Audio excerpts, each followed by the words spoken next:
My name is Sandeep Nawathe. I run the engineering for RT CDP and many other products at Adobe. This journey with Aerospike has been ongoing for the last 6 plus 7 years. We've been working with Aerospike very closely over this time, and I want to just get through explaining how things are.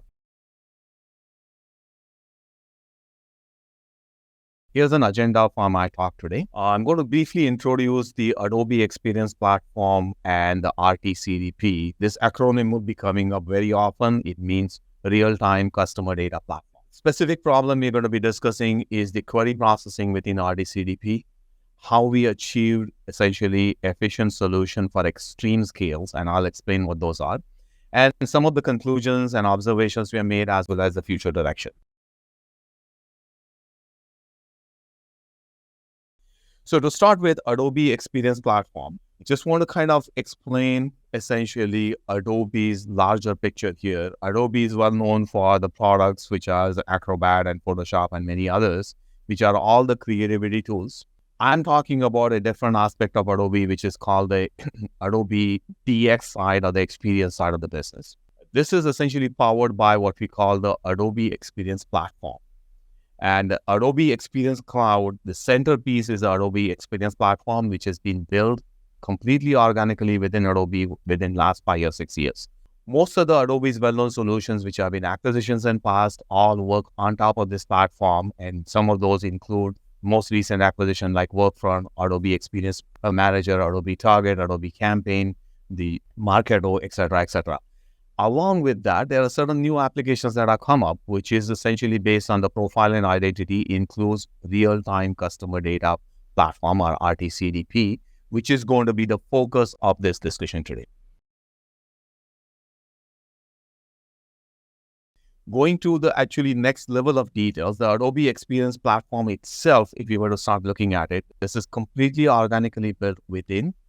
This component, actually, the Adobe Experience Platform supports natively built applications such as Real-Time CDP, Customer Data Platform, Journey Optimizer, Customer Journey Analytics, and many more to come.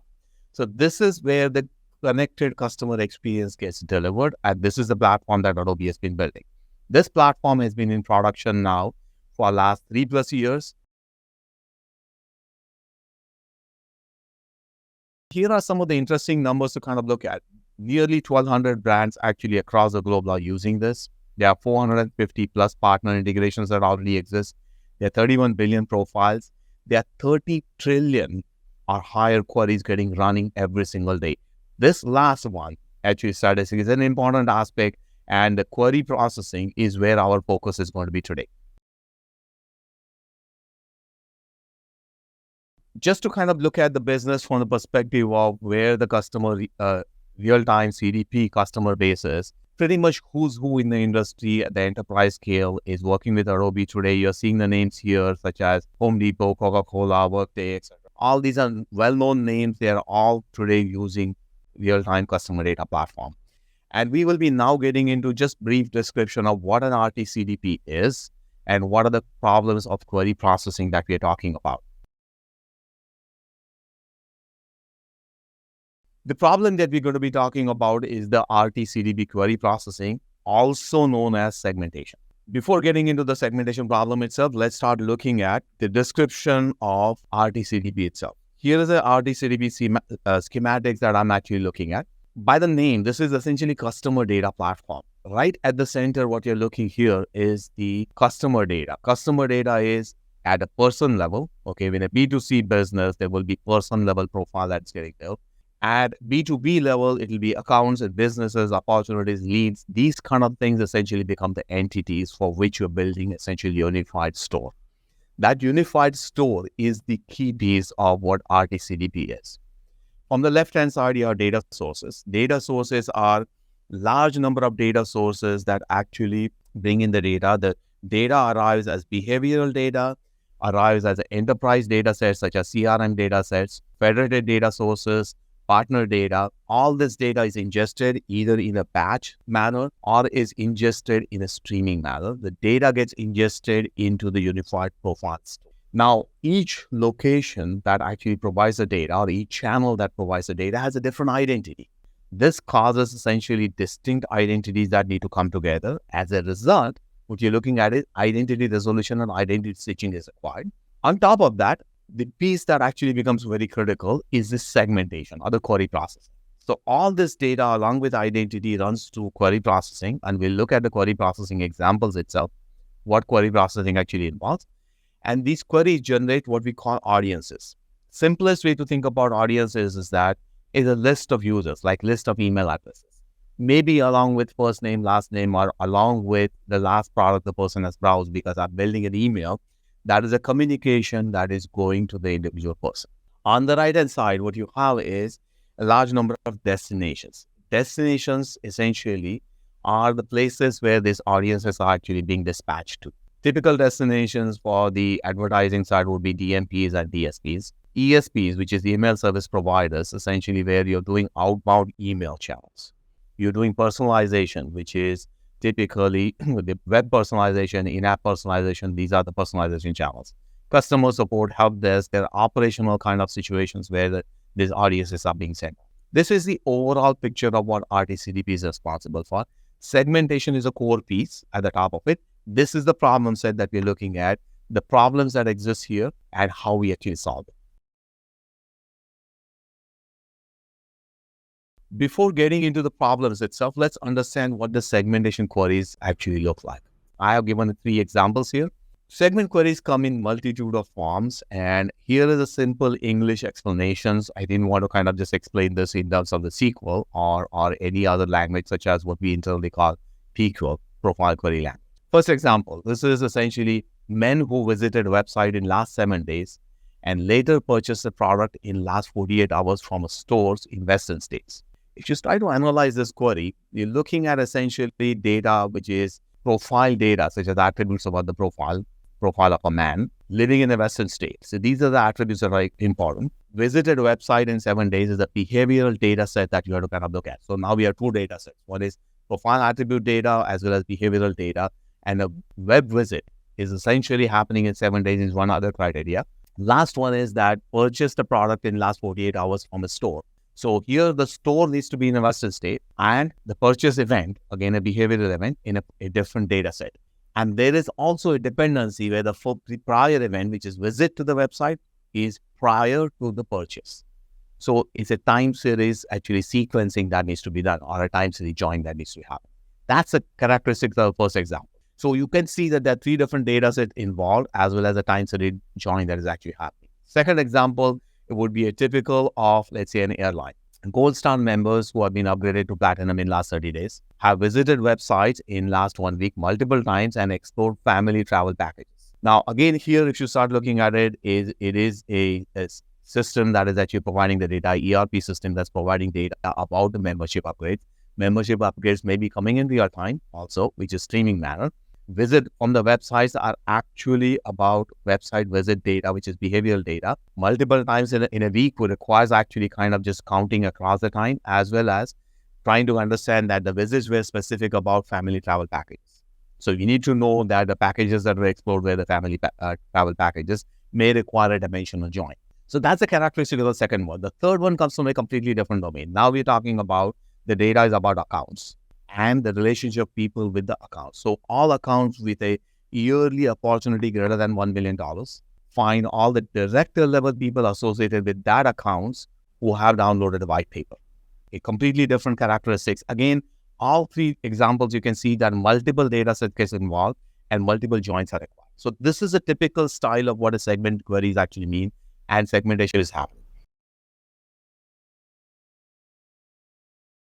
There are 3 major workloads that we actually look at based on how the segmentation actually needs to be done and query processing needs to be done. A batch workload, interactive or ad hoc workload, and real-time workload. In the batch workload, you're looking at essentially processing up to 10,000 queries simultaneously on a recurring or an ad hoc schedule. So the trigger actually is a schedule.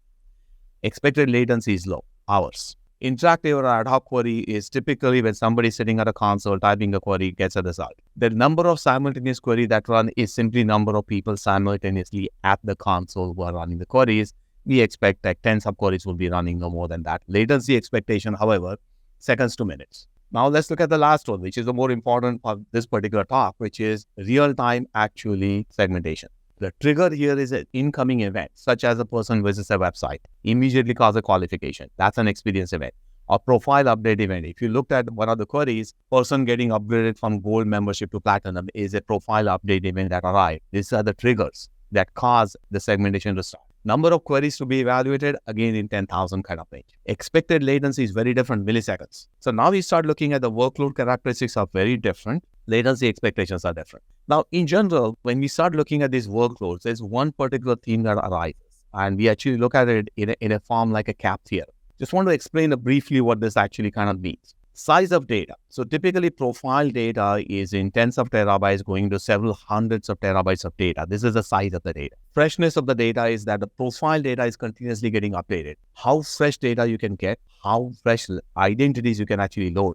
That is the freshness constraint. Latency is of the query is how fast you can run the query. And one important assertion is that you cannot build one query engine that can simultaneously optimize for all three. So size, freshness, and latency cannot simultaneously be optimal. So you have to build essentially three distinct essentially engines, each for one of the two groupings that you have to optimize for. That's the right bottom side that we're talking about, which is high scale segmentation is same as batch segmentation, optimized for size and freshness. Latency is not optimal. Real time is optimized for actually freshness and latency, but the size is small because it's a one profile at a time segmentation. Versus the last one, which is the interactive, which is large size of data, low latency, but the freshness is lower because you're doing pre-computation of all the indexes and optimal structures to make sure your queries can run fast on large data sets.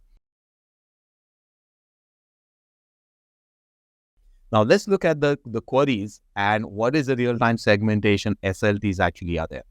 So overall anatomy of real-time segmentation.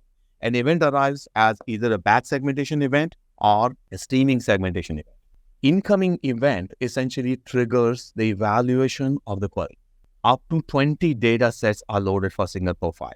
The important aspect here to think about is that a profile is not one single thing. It's a set of data coming from various different systems, ERP system, behavioral data, back office systems, etc., etc. That all getting combined together, up to 20 data sets come together for a single profile. Think about saying then there are identities. Each data set may have different identities. We see up to 5 to 50 identities for a single identity graph for a person. This particular complexity, 20 data sets plus identities, is a lookup complexity and a join complexity. All this data gets joined together to create one unified profile. And now against that profile, you're evaluating multiple queries. This processing is for single query event. After evaluating query, you have to write back the results into the profile. So this is the overall process for one single event.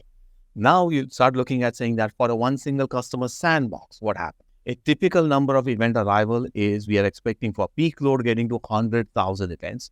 Typical load tends to be 5-10,000 plus. Number of segments evaluation or number of queries to be evaluated in 10,000 is typical number that we are looking at to solve for. Individual profile across all the data sets for single person gets into megabyte in size. Evaluation latencies. I talked about the system overall, which is edge evaluation latency is 100 milliseconds and hub of in seconds. I do want to just quickly explain this edge versus hub. The overall architecture of the AEP, Adobe Experience Platform, or RT CDP, is built on a hub and spoke model. Our hubs are located actually in Azure. The spokes are located in AWS. In the hub infrastructure today is where we are looking at streaming segmentation actually happens, or real-time segmentation. Hub also, the same behavior actually happens. They expect SLTs, actually expectations are slightly different between two places.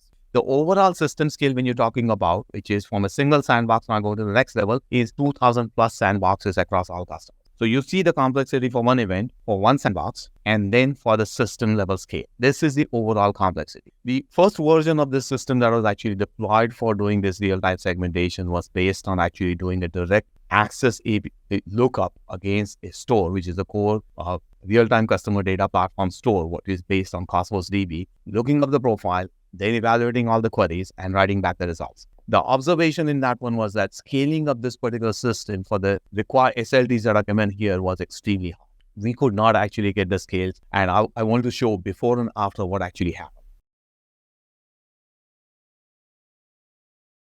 The three different parts of the solution that we were looking at were essentially trying to figure out how the query processing can be actually done differently, using Aerospike as an underneath store for actually doing the access APIs and lookups that are actually needed, and using the strengths of Aerospike to also change the query processing dynamics, how we actually going to do. And I'm going to explain some of these concepts better. So query decomposition here was that original queries, as we saw, had multiple different components to it and some join constraints. The query decomposition goes after actually kind of looking at saying that different data sets and predicates being isolated from each other and doing delayed joins as and when appropriate, and essentially taking the component results such that the join complexity, you're not looking at the entire data set at the time of doing joins. So this was one important thing. And this is kind of an important milestone to kind of just say the query decomposition is happening. And simplest way to think about saying profile attributes versus events are getting decomposed, events further getting decomposed by different data sets.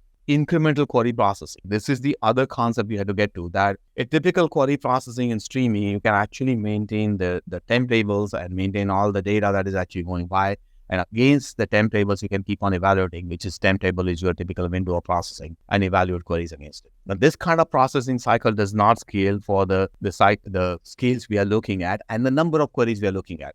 Because you have to understand that it is 10,000 queries for a single sandbox and you have 2,000 sandboxes. You cannot keep on running the number of actually kind of windows that you're creating query-specific basis. So you have to kind of start thinking about consolidation. The important thing that we actually kind of built was the incremental state-based query process. So after decomposing each actually individual data set, you can maintain the query processing state. State is a highly compressed information that actually kind of figures out whether query can be materialized. And then those results essentially go back and forth between Aerospike storage, and a very fast lookup actually can use it.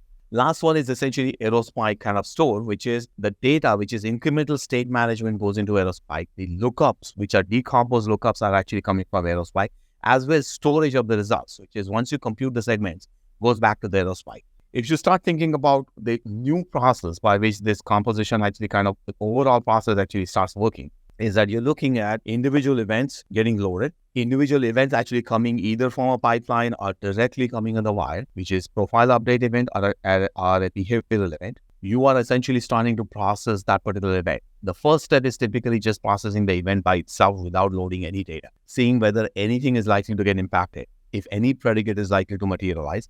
At this point, you're loading the query state for that particular data set. Evaluate further and say query state doesn't materialize into any predicate satisfaction that actually happens. Once that happens, carry forward that result, load rest of the profile data. Again, the profile data is specific to what is needed based on decomposition. Get that much data in, do all the joins, finish that piece of work. This is the third leg of work. Now the fourth one is, if that materializes into one or more segments getting materialized, then the segment and the payload, which is essentially the projection part of the query processing, gets written back into Aerospike. So these are the 4 steps that actually everything kind of goes through. We started looking at an architecture looking something like this. Now, in this architecture, there's one other thing I do want to kind of call out was that as we are looking at our overall infrastructure, there are several thousand sandboxes that we're looking at managing on behalf of customers. Several of the sandboxes are for dev and staging environments, and of course, there are production environments where these things are on.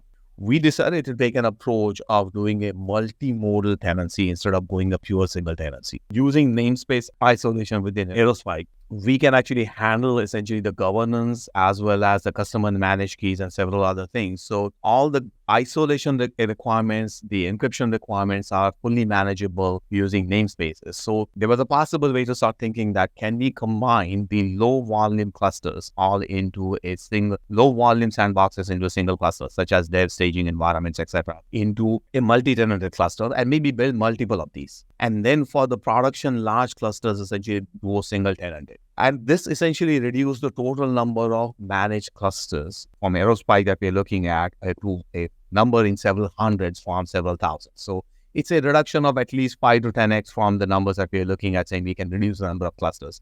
And you can understand that managing that many clusters at once, it becomes challenging. And of course, as business grows, more and more clusters are going to be needed. AEP provisioning on the left-hand side is where the actual incoming calls come for a new customer getting onboarded and their expectations of the clusters. Cluster Manager actually goes and provisions clusters with Aerospike's managed service on top of Azure.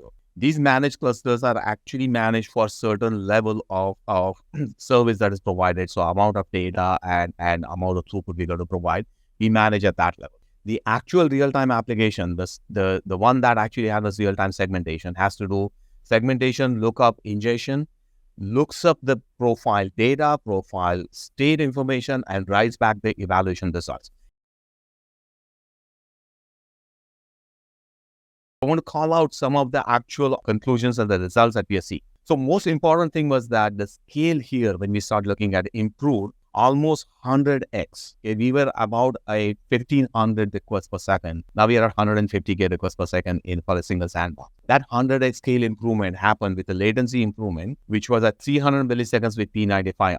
Understand that 300 millisecond was 20 different actually data sets getting loaded, joined, and running actually entire query processing on it. That is improved to now 20 milliseconds at P99. That's at 15x actually latency. Other thing that has happened is that the I/O costs now are more predictable for us, because with Cosmos DB, it's a continuous variant that actually comes into play. Compute costs are actually now tied to more the requests per second that are actually running through the system. So that has also become kind of very important for us. The operating overheads, when you start looking at it, managed services from Aerospike has reduced the DevOps actually burden. So we are seeing essentially an equivalent managed service becoming available now in cloud on Azure, and of course AWS is already available. The multimodal tenancy has reduced the noisy neighbor problems, because we can actually have single tenants separated, which are two production clusters, dev staging is somewhere else, and still governance is fully intact. So that was very important for us. I/O characteristics actually are relatively stable. So the backups in processing, right? Whenever you're kind of processing streaming way, you want to kind of make sure that your pipeline is not getting backed up. We are seeing essentially the system is relatively stable in terms of how the operations are happening. The future workloads we're actually looking at, where we are actually moving to that, as this experiment is actually becoming successful, we're finding that a managed service for a data store or a database within cloud, now AWS and Azure, is becoming very attractive. And we're looking at new workloads migrating to Aerospike. We have already done that work in AWS. I mentioned that our original actually deployments for all edge locations was Aerospike. In the hub now, we are actually using Aerospike for the real-time streaming segmentation, providing actually really big benefits. Also, this particular kind of a workload migration with Aerospike is opening up the public-private cloud expansions, because we are right now kind of just tied with based on what services we have available from where. We are looking at saying that can we also start looking at private clouds where we can actually start deploying these services and what options we have. 6 or 7 years working with Aerospike has been a great experience of working with a highly stable kind of a persistent store that provides a very stable I/O characteristics, latency characteristics, as well as being able to scale to the levels we're looking at. And I'm looking forward to kind of doing more of these things as the time goes on. So thank you very much.